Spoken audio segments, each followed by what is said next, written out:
حضرت ابو ہریرہ رضی اللہ تعالیٰ عنہ سے روایت ہے کہ رسول اللہ صلی اللہ تعالیٰ علیہ وآلہ وسلم خطبہ دے رہے تھے کہ دوران خطبہ حضرت امام حسن اور امام حسین رضی اللہ تعالیٰ عنہما مسجد میں آ گئے۔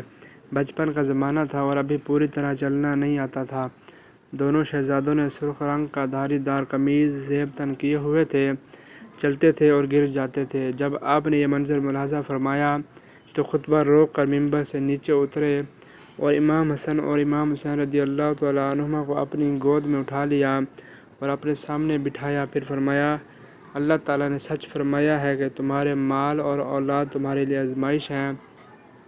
میں نے ان دونوں کو چلتے اور گرتے دیکھا تو مجھے گوارا نہ ہوا، اس لیے خطبہ روک کر ان دونوں کو اٹھا لیا۔ حضرت انس بن مالک رضی اللہ تعالیٰ عنہ سے روایت ہے کہ رسول اللہ صلی اللہ تعالیٰ علیہ وآلہ وسلم سجدے میں تھے کہ حسن و حسین آئے اور آپ کے پشت انور پر سوار ہو گئے۔ پس آپ نے ان کی خاطر سجدہ طویل کر دیا، پھر عرض کیا